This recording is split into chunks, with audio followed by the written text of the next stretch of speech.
Bismillah. Assalamualaikum warahmatullahi wabarakatuh. Alhamdulillah wassalatu wassalamu ala Rasulillah Muhammad bin Abdillah wala haula wala quwata illa billah, amma ba'd.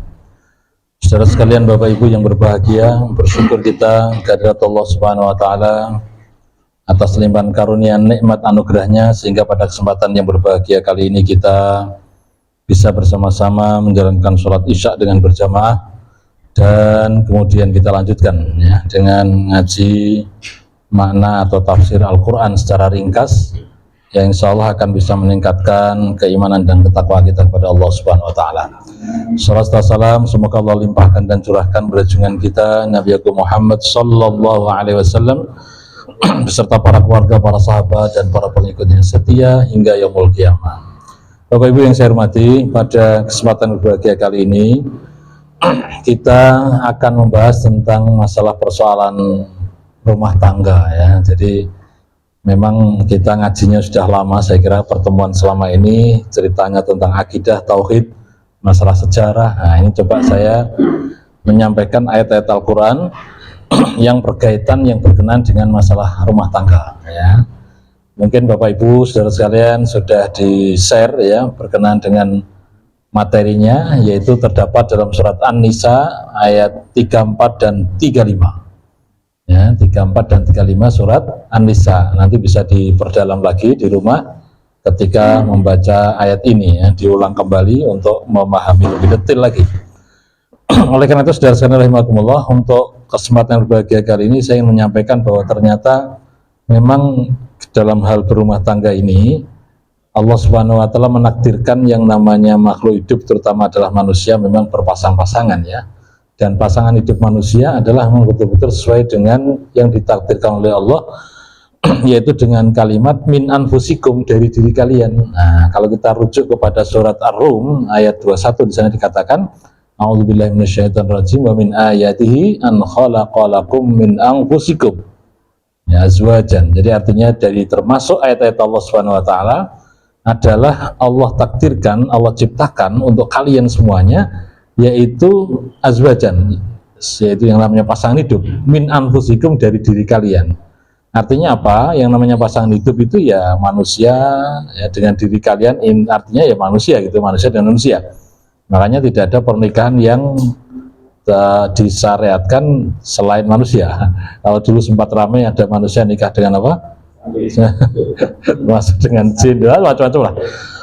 Itu berarti nggak sesuai dengan aturan, nggak sesuai dengan syariat. Kalau ayatnya jelas, wa min ayati an khalaqalakum min anfusikum azwajan, yaitu litaskunu ilaiha wa ja'ala bainakum mawaddah wa rahmah inna fi dzalika laayatil liqaumin yu'minun. Jadi artinya yang namanya perjodohan itu ya min anfusikum, dari diri kalian. Artinya adalah sama manusia gitu ya. Baik, saudara sekalian rahimakumullah, dan yang namanya pernikahan itu termasuk sunnahnya Rasul. Jadi ketika ada seorang sahabat yang inginnya itu nggak nikah, alasannya biar bisa ibadah dengan tenang, karena dengan nikah itu kadang-kadang terganggu ibadah ya kan gitu ya. Nah, kemudian ada lagi sahabat yang lain inginnya ibadah terus, kalau malam nggak tidur gitu kan, supaya bisa sholat tahajud, bisa wirid, dzikir dan seterusnya. Kemudian ada lagi sahabat yang kepengennya siang hari itu puasa terus gitu ya. Tapi ternyata Rasulullah mengingatkan itu nggak boleh begitu ya. Saya ini adalah Rasul, saya ini utusan Allah, saya ini adalah utusan Allah, saya pun menikah, saya punya istri, punya anak gitu kan. Kemudian diingatkan juga yang satunya itu yang maunya ibadah terus malam itu nggak tidur itu, saya ini Rasulnya, tapi kalau malam saya juga bisa tidur ya, saya tidur ya gitu kan. Kemudian saya pun juga manusia biasa, yaitu siang nggak puasa terus ya. Makanya dalam syariat Islam itu puasa yang terus-menerus boleh itu namanya istilahnya puasa selang-seling. Itu puasa Nabi siapa? Puasanya Nabi Daud ya, selang-seling itu boleh. Tapi nih puasa terus itu, nah itu tidak boleh gitu kan. Artinya nggak sesuai dengan syariat. Jadi selang-seling, supaya memang tubuh kita ini secara alamiah pun juga harus begitu. Artinya tidak bisa langsung kita puasakan terus gitu ya. Baik, hadirin rahimakumullah. Jadi ini artinya adalah bahwa diri kita kepinginnya sesuai dengan sunnahnya baginda Rasul. Maka termasuk nikah itu pun juga sunnahnya Rasul. Maka Rasul bersabda begini, an nikahu sunnati. Ini biasanya Pak Naib atau istilahnya Pak Pengulu atau khutbah nikah itu selalu diingatkan ini, yaitu bahwa an nikahu sunnatun, nikah itu adalah sunnah ya. Faman raghiba an sunnati, barang siapa yang tidak cinta, tidak senang dengan sunnahku, kata Rasulullah, itu falaysa minni, maka tidak termasuk golonganku. Nah, jadi artinya kita ini menikah misalnya itu adalah ikut ajaran syariatnya Nabi Muhammad Shallallahu Alaihi Wasallam. Ya. Nah, ternyata Bapak Ibu yang saya hormati, dalam hal pernikahan ini Allah pun atur di dalam kitab suci Al-Quran, ya, bagaimana tata cara bergaul antara suami istri, kemudian bagaimana cara menjadikan yang namanya suami istri ini sakinah mawaddah warahmah dan seterusnya, itu ada di dalam ayat Al-Quran. Maka inilah pentingnya kenapa kita ngaji tafsir Al-Quran, supaya ngerti maksud dan tujuan Allah firmankan, Allah kalamkan di dalam ayat ini, supaya kita ini manusia sesuai dengan petunjuk-petunjuknya. Insya Allah hadirin rahimakumullah, dengan kita rutin minimal 2 minggu sekali kita ketemu, ya, memaknai Al-Quran, ya, semoga kita dimudahkan di akhir hayat kita pun juga husnul khotimah, amin, ya, dan nanti insya Allah dikumpulkan bersama dengan baginda Rasul, diakui menjadi umatnya, yaitu bersama-sama di surganya Allah Subhanahu Wa Taala, amin Allahumma amin. Baik, Bapak yang saya hormati, ayat yang kita bahas adalah surat An-Nisa ayat 34 dan 35. A'udzubillahi minasyaitonirrajim. Ar-rijalu qawwamuna 'alan nisa bima faddalallahu ba'dahum 'ala ba'din wa bima anfaqu min amwalihim. Jadi kalau terjemahan perkataannya adalah ar-rijalu qawwamuna, laki-laki itu suami maksudnya, itu adalah qawwamuna sebagai pelindung, sebagai pemimpin, 'alan nisa atas wanita atau istri.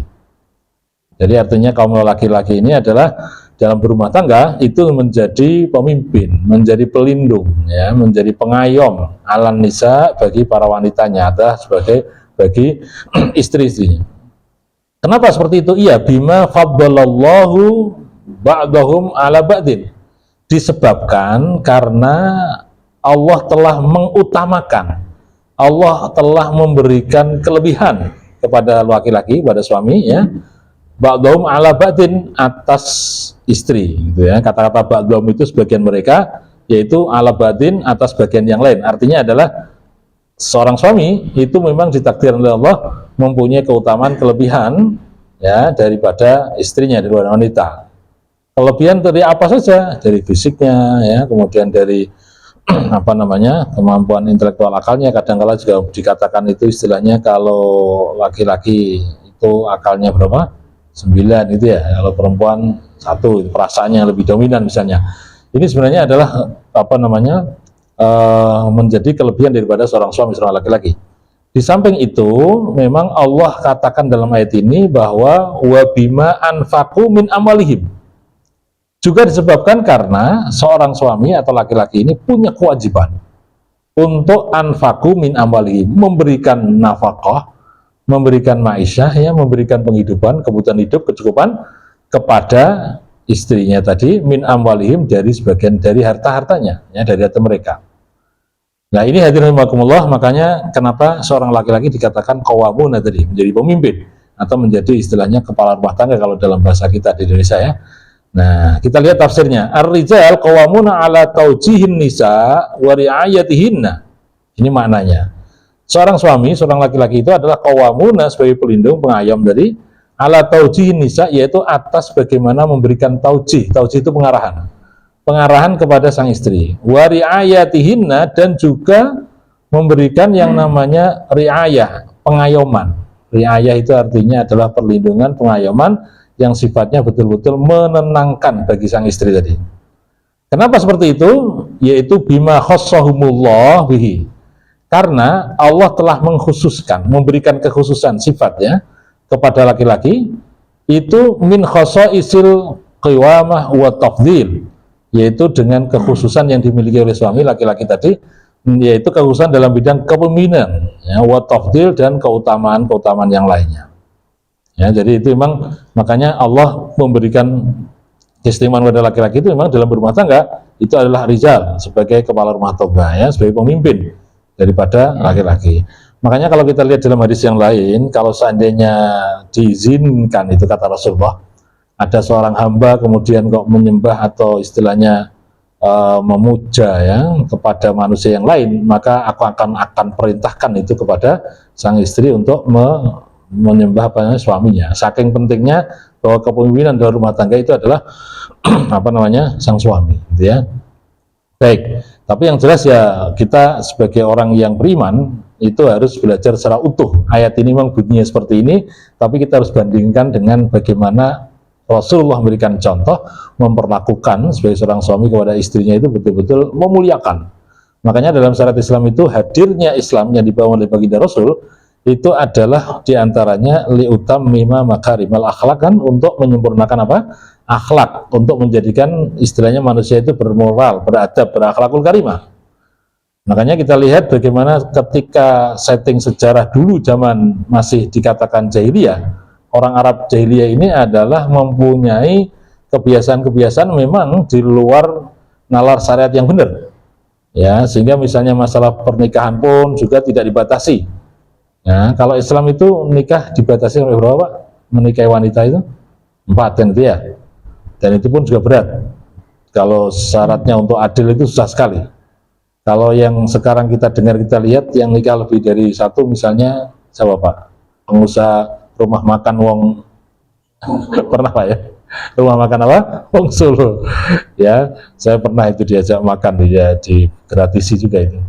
Ditawari namanya jus poligami katanya. Wah, aduh, penasaran ya. Ternyata itu jus yang isinya yang macam-macam modelnya itu aja. Wah, ini istilah saja. Yang penting kemudian apa? Laris itu. Jadi artinya begini Bapak sekalian saya hormati. Jadi begitu beratnya itu ya, menikah lebih dari 1. Nah, tapi dulu zaman jahiliyah itu menikahnya seorang laki-laki itu adalah lebih dari 1. Sampai kemudian kalau kita lihat dalam catatan sejarah, orang yang terpandang pada masa itu ya keluarganya Rasulullah, yaitu kakeknya, salah satunya kakeknya ya. Kakeknya Rasulullah namanya siapa?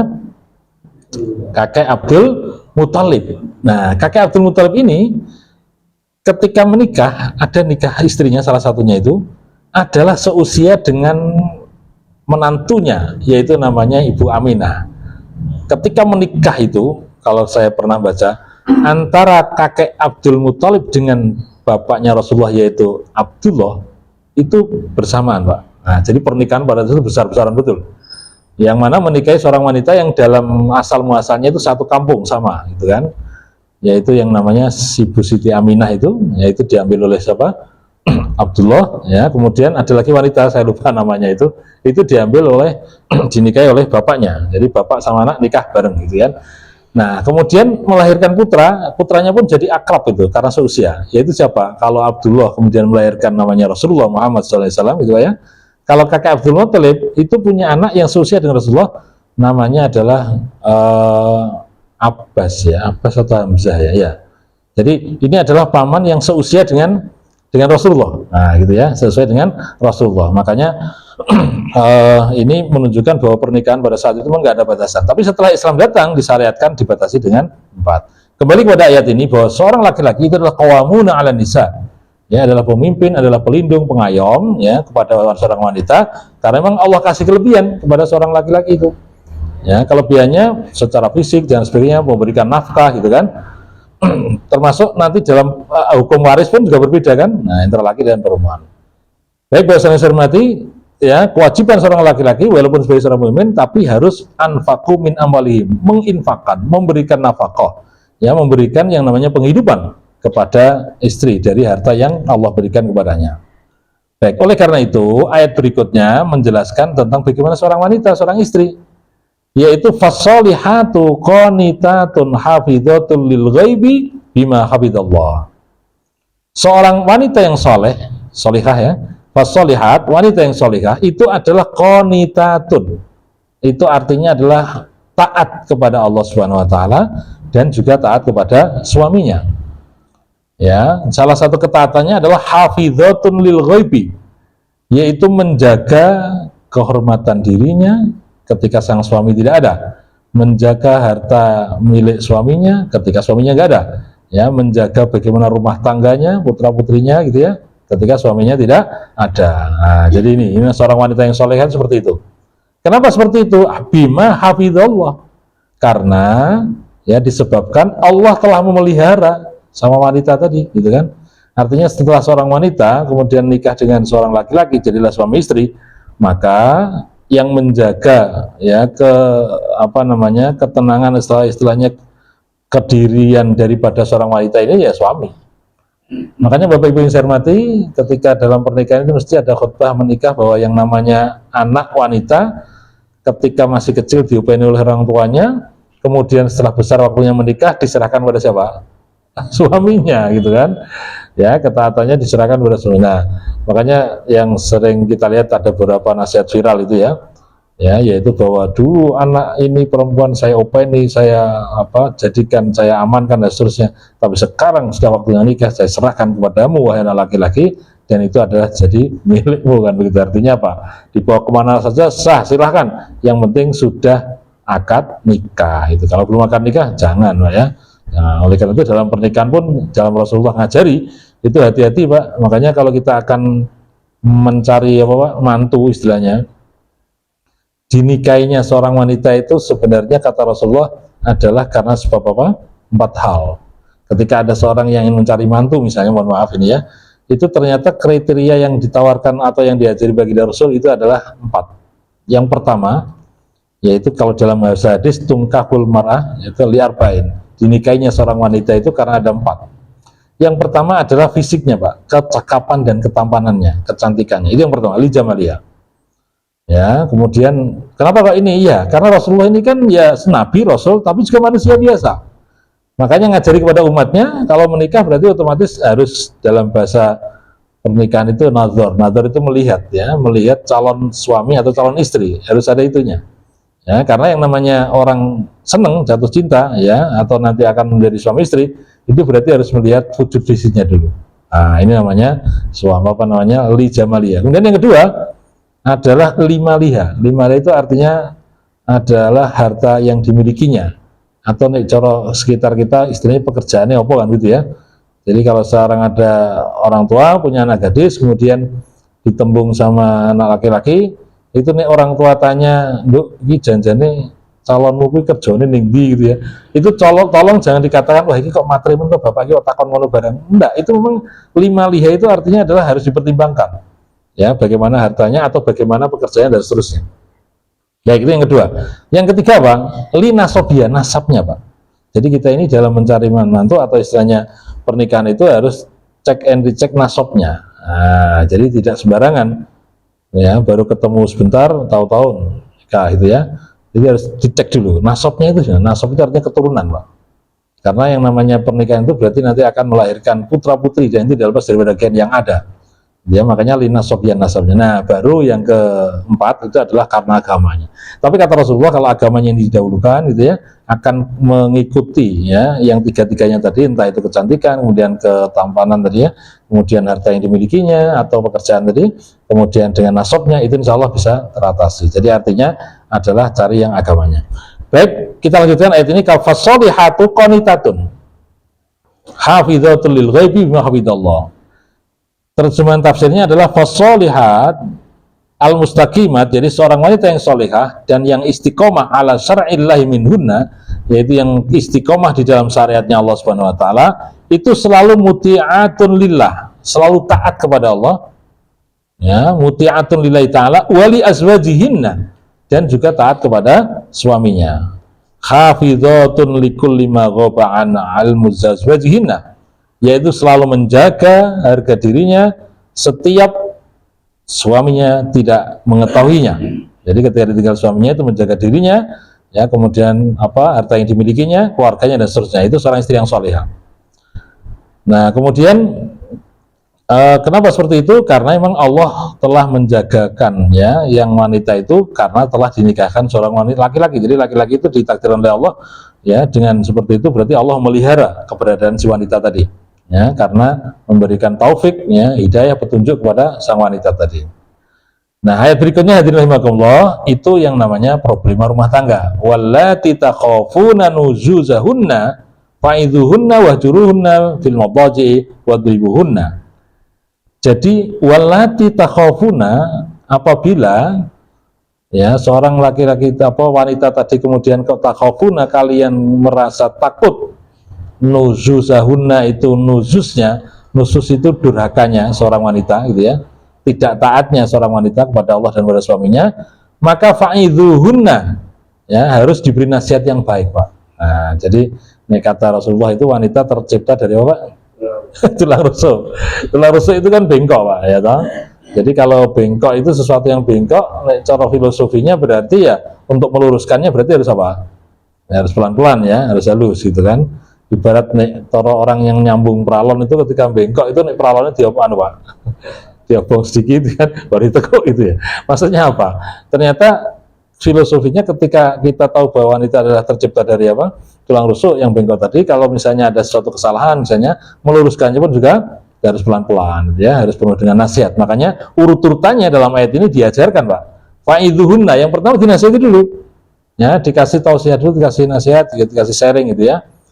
Nah, kalau itu tidak teratasi, baru yang berikutnya, wahjuruhunna fil madaji.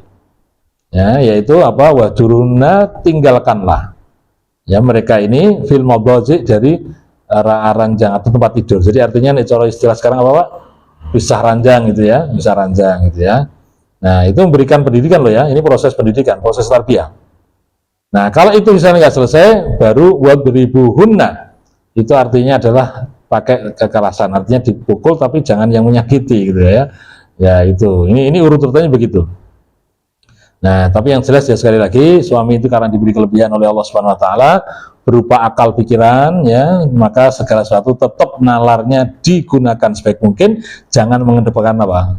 Hawa nafsu. Ini yang paling penting. Jadi beberapa kali saya sering didatangi atau untuk sharing masalah rumah tangga ini, itu kadang-kala ada beberapa yang mengeluhkan misalnya ya, yaitu suami yang ringan tangan misalnya, atau suami yang apa istilahnya tidak perhatian dan sebagainya.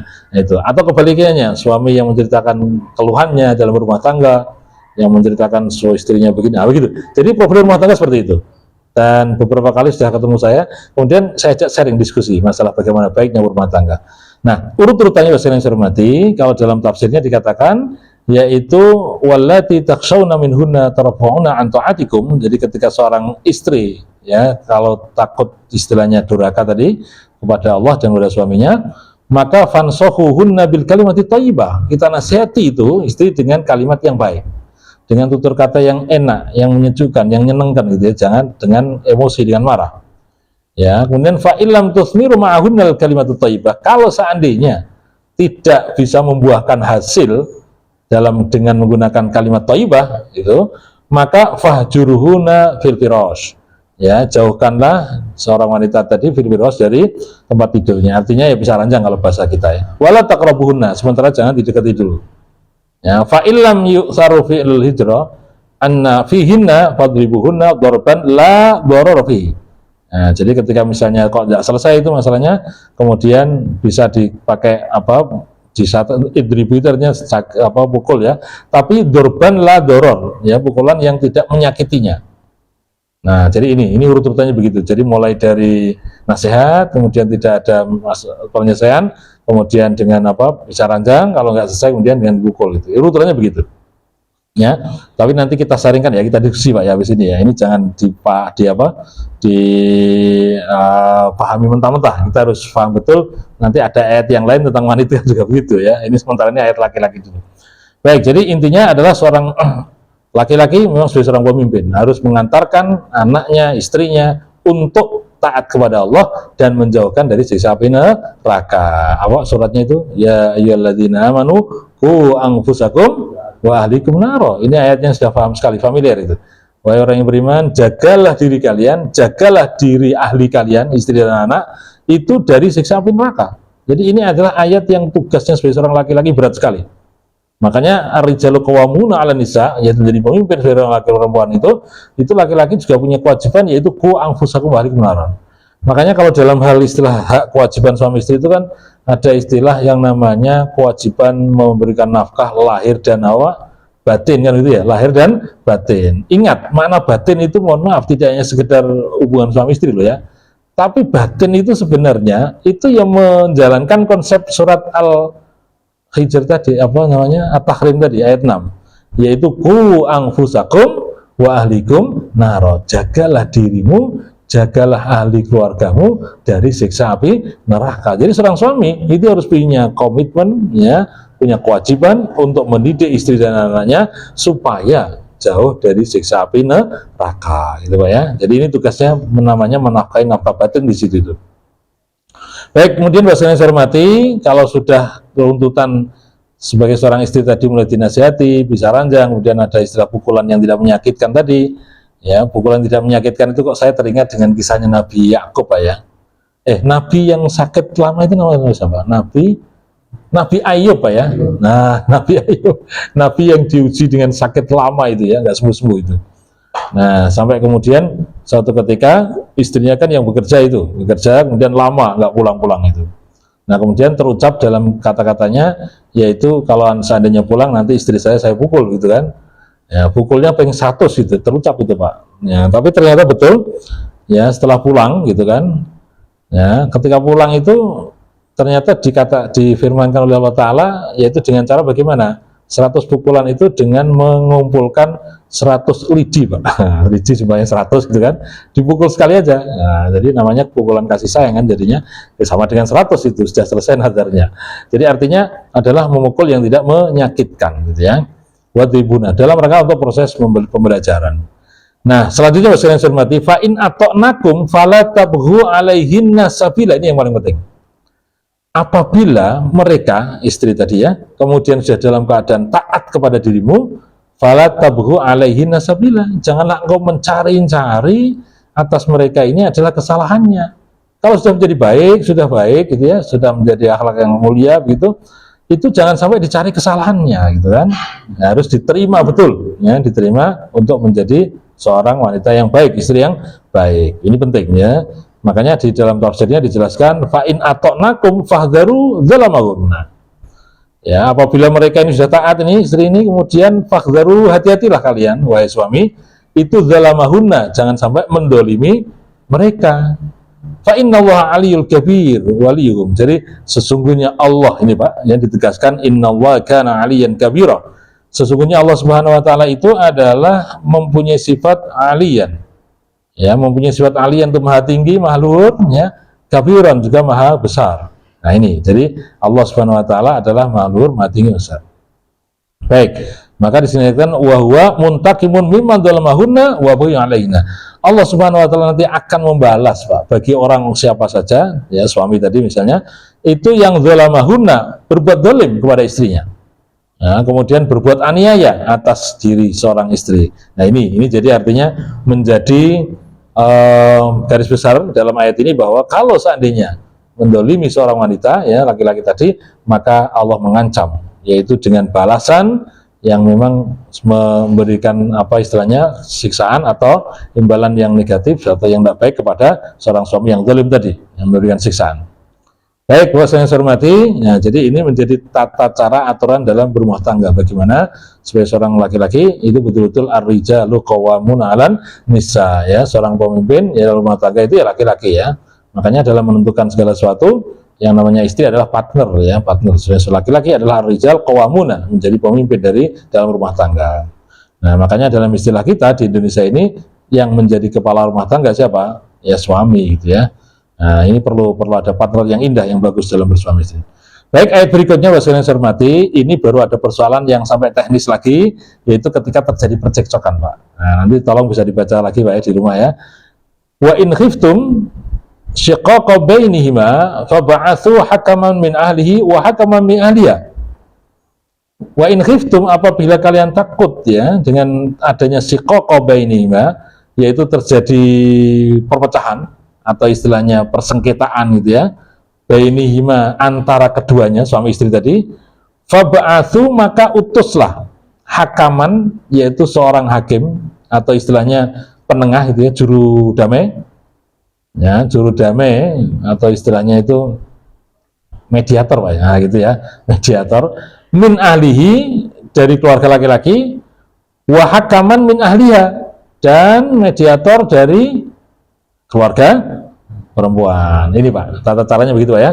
Jadi kalau misalnya ada cekcok rumah tangga begitu ya, terus dikhawatirkan terjadi yang namanya perpisahan begitu, maka syariat Islam dalam ayat ini mengatakan, yaitu mengajari kepada kita harus ada yang namanya wali atau istilahnya hakim atau istilahnya disingkatan mediator kalau bahasa sekarang ya.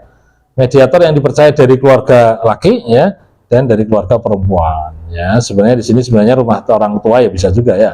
Kalau nggak orang tua ya siapa paling yang dituakan lah dalam keluarga besar itu, kemudian itu memediatori supaya menjadi suami istri yang akur lagi, yang baik lagi begitu ya. Dan itu ayatnya ada Pak, yaitu dalam surat An-Nisa ayat 35. Jadi kalau seandainya dikhawatirkan ya, yaitu yang namanya ada perpecahan dalam rumah tangga, maka berarti diutus yang namanya mediator tadi dari keluarga besar laki-laki ya, atau yang kedua adalah dari keluarga besar perempuan ya. Makanya dalam tafsir di sini ditulis fa in alimtum bi auliya'il zaujain, wahai ya, kalau kalian mengetahui, wahai ini istilahnya para wali Allah, para wali ini wali suami istri ya, terjadi suatu perpisahan atau istilahnya dikhawatirkan yang namanya perceraian gitu ya, maka ini harus fa'arsilu ilaihima hakaman adlan min ahli zauj ya, harus dimediatori dengan orang yang adil Pak, yang baik ya. Kemudian wahawan adlan min ahli zaujah, dan juga yang berasal dari keluarga perempuan. Jadi harus yang kita pilih yang betul-betul adil, jangan sampai malah apa menjadi suatu masalah tambah besar. Ini cara istilah bahasa Jawanya apa? Ngompor-ngompori gitu ya. Oh, semuanya bisa aja. Itu bahaya itu. Jadi harus apa? Dikatakan atau memberikan penjelasan yang menyatukan kembali. Ini yang paling penting ya. Baik, jadi oleh karena itu Al-Quran tadi mengatakan bahwa wa in khiftum shiqaqa bainihima fab'atsu hakaman min ahli. Jadi kalau misalnya dikhawatirkan terjadi suatu perpisahan ya atau perceraian gitu ya, harus didamaikan dengan juru damai, yaitu dari keluarga laki-laki dan dari keluarga perempuan. Siapa yang dituakan atau siapa yang dipercaya untuk bagaimana menyelesaikan persoalan dalam rumah tangga tersebut. Nah, yurida islahan yuwafiqillahu bainahuma. Kalau seandainya mereka berdua menginginkan islah, ya, islah itu sudah dari bahasa Indonesia Pak ya. Apa itu islah artinya? Kalau dalam dunia perpolitikan itu, wah ini sekarang baru apa? Islah gitu ya. Islah itu apa? Merujuk damai Pak ya. Itu sudah menjadi apa bahasa Indonesia? Islah ya. Jadi kalau diantara seandainya mereka berdua itu menginginkan yang namanya islah ya, yuwafiqillahu bainahuma, maka Allah akan memberikan taufik, Allah akan berikan pertolongan, Allah akan berikan petunjuk bainahuma di antara mereka berdua. Ya, asal dua-duanya niatnya baik begitu ya. Niatnya baik itu maka itu artinya Allah insya Allah akan berikan taufik ya. Allah akan berikan taufik, Allah akan berikan hidayah, Allah akan beri petunjuk bimbingan yang baik asal dua-duanya niatnya baik ya. Kalau selama ini saya punya pengalaman ketika ada orang bermasalah kemudian sharing dengan saya ya, itu kalau dua-duanya bisa ketemu insya Allah lebih mudah Pak. Yang repot itu kan ketemunya satu gitu ya, jadi kita nggak bisa apa menganalisa secara logika akal kita bagaimana dua-duanya bisa ketemu. Kalau dua-duanya bisa ketemu, alhamdulillah selama ini bisa aman dan selesai, bisa berdamai lagi. Tapi kalau misalnya tidak bisa itu repot memang. Tapi sekali lagi tetap kita bantu dengan doa supaya apa? Yang namanya rumah tangga betul-betul sesuai dengan yang diidamkan, yaitu menjadi keluarga sakinah, mawaddah, warahmah. Harapannya kan begitu. Makanya dalam surat Ar-Rum tadi yang saya baca di awal itu kata-kata litaskunu ilaiha Pak. Jadi yang namanya kita punya pasangan hidup itu fungsinya adalah litaskunu ilaiha, supaya kita ini bersanding dengan pasangan hidup kita, itu menjadikan diri kita adalah wa ja'ala bainakum mawaddah warahmah, yaitu kita bersanding dengan pasangan hidup kita, itu menjadi tenang hati kita, nyaman, enak diri kita gitu ya, dan kemudian akan tumbuh cinta ya, kasih yang ada di dalamnya ya, warahmah, dan mendapatkan rahmat dari Allah Subhanahu wa taala. Itu tujuan daripada pernikahan. Nah, sehingga kalau misalnya ada persoalan seperti itu, maka tugas kita yang tahu tentang syariat seperti ini ya kita nasihati Pak ya. Kita nasihati untuk bagaimana akur kembali ya, jangan sampai terjadi perpisahan. Karena apa? Perpisahan atau istilahnya perceraian itu sesuatu yang halal tapi dia apa? Dibenci sama Tuhan, dibenci sama Gusti Allah. Halal boleh, kenapa kok apa istilahnya tidak boleh? Itu boleh Pak. Ya, perceraian itu boleh. Nah, biasanya ketika ngobrol sharing dengan saya itu saya arahkan begitu. Memang boleh kalau memang sudah mentok nggak bisa diselesaikan. Tapi ingat itu dibenci ya oleh Allah Subhanahu Wa Taala. Walaupun di kepercayaan agama yang lain ada yang nggak boleh Pak ya. Jadi saya pernah punya teman yang non Muslim itu punya keyakinan nikah itu ya sampai mati, itu nggak ada istilah apa perceraian, nggak boleh gitu di apa. Tapi kalau kita enggak, Islam mengatakan bahwa yang namanya at-tolaku itu ya indallahi al-halal ya, halal gitu. Jadi tolak atau perceraian itu boleh, tapi istilahnya dibenci atau istilahnya dibenci oleh Allah Subhanahu wa taala. Baik, Bapak yang saya hormati, jadi ketika dari persoalan seperti itu, kemudian kita menjumpai teman atau rekan atau siapa begitu ya, kita harus menjadi juru damai, Pak ya, menjadi istilahnya memberikan masukan untuk menjadikan diri kita sebagai seorang mediator, sebagai seorang penghubung kembali, supaya bagaimana cinta kasih tumbuh kembali antara suami istri yang sedang bermasalah tadi. Nah, kalau seandainya dua-duanya tadi setelah adanya juru islah laki dan perempuan tadi, ya, dari keluarga laki dan keluarga perempuan, maka sudah niat betul untuk bersatu kembali, yuwafiqillahu bainahuma. Allah akan kasih taufik, Allah akan kasih hidayah, Allah akan kasih bimbingan itu. Ya, dengan keikhlasannya tetap ingin bersatu. Innallaha kana aliman khabira. Sesungguhnya Allah Subhanahu wa taala adalah Maha mengetahui lagi Maha menyaksikan. Jadi insya Allah hadirin rahimakumullah, asal segala suatu niatnya baik, islahnya itu adalah baik, maka Allah akan bimbing itu. Ya, Allah akan bimbing, karena yang bisa membolak-balikkan hati manusia itu siapa? Iya, makanya kita punya doa apa ya? Ya muqallibal qulub, tsabit qalbi ala dinik. Ini doa yang biasanya oleh Rasulullah dan para sahabat mempraktekannya itu dibaca sebelum salam, Pak. Ya, dibaca sebelum apa? Salam. Ketika kita sholat, Pak ya. Kemudian kan kita baca ini tahiyat-tahiyat tuh, yang akhirnya adalah innaka hamidum majid ya. Itu dibaca ini, Pak. Ya muqallibal qulub, tsabbit qalbi ala dinik. Coba kita baca, Pak ya. Bismillahirrahmanirrahim. Tirukan saya. Ya muqallibal qulub, sama-sama. Tsabbit qalbi ala dinik. Tulisannya itu ala dinika, tapi bacanya ala dinik ya. Saya ulangi lagi. Ya muqallibal qulub, sama-sama. Tsabbit qalbi ala dinik. Ya muqallibal qulub, tsabbit qalbi ala dinik. Ya, sekali lagi insyaallah hafal, Pak ya. Ya muqallibal qulub, tsabbit qalbi ala dinik, sama-sama. Tsabbit qalbi ala dinik. Sendirian bisa, Pak? 1 2 3 yuk. Ya muqallibal qulub, tsabbit qalbi ala dinik. Artinya, wahai zat yang membolak-balikkan hati, tsabbit qalbi, tetapkanlah hatiku ala dinik, yaitu atas agamamu ya Allah. Nah, jadi sebelum salam, Pak, itu bisa dibaca yang doa praktis itu ya, pendek gitu ya, yaitu supaya kita tetap sesuai dengan agamanya Allah, kita tetap sesuai dengan syariatnya Allah, yaitu dengan kalimat ya muqallibal qulub, ya zat yang membolak-balikkan hati, ya tetapkanlah hatiku ini di dalam agamamu. Jadi intinya hadirin rahimakumullah, asal niatnya baik sebagai seorang suami istri tadi yang sedang bermasalah, yang sedang bercekcok gitu ya, maka ketika niatnya baik untuk bersatu, ya, maka insya Allah itu akan dimudahkan oleh Allah, Allah akan bimbing, Allah akan kasih petunjuk gitu ya, akan Allah kasih arahan begitu. Nah, memang yang repot itu kalau ada faktor X, Pak. Nah, ini yang susah ya. Faktor X itu artinya apa? Memang ada istilah yang namanya sihir. Jadi sihir itu kalau kita lihat di ayat yang lain ya, itu fungsinya diantaranya adalah memisahkan pasangan suami istri yang sudah bersatu, tapi bagaimana berpisah. Atau kebalikannya, menyatukan yang aslinya nggak seneng tapi jadi seneng. Nih cara Jawa dengan ilmu apa, Pak? Ilmu untuk menyatukan nggak seneng jadi seneng, namanya ilmu apa? Bahasa Jawanya? Ilmu pelet, Pak. Pernah dengar, Pak? Ya, no pelet, semar mesem atau apa kayak itu semacam itu. Itu sihir juga, Pak ya. jadi kalau sudah ada faktor X seperti ini, nah ini terapinya harus intensif, tidak hanya faktor nasihat saja, tapi harus ada pembersihan supaya hal-hal yang negatif dihilangkan dulu. Dan itu ada, Pak, di sekitar kita, Pak ya. Saya pernah menjumpai atau nangani yang model seperti ini. Saya lihat kemudian, oh ini ternyata ada faktor X-nya. Jadi harus harus diterapi dulu ya, supaya selesai, kemudian baru ada nasihat-nasihat yang sifatnya berhubungan suami istri bagaimana dan seterusnya itu. Nah, baik, hadirin rahimakumullah, ini sudah cukup, saya kira sudah cukup untuk memberikan masukan kepada kita sekalian.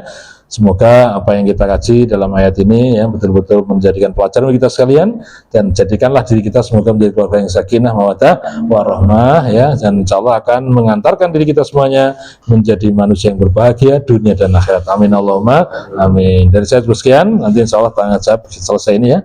Kita tutup dengan bacaan alhamdulillah, alhamdulillahirabbil alamin, subhanakallahumma rabbana bihamdika asyhadu an la ilaha illa anta astaghfiruka wa atubu ilaik. Assalamualaikum warahmatullahi wabarakatuh.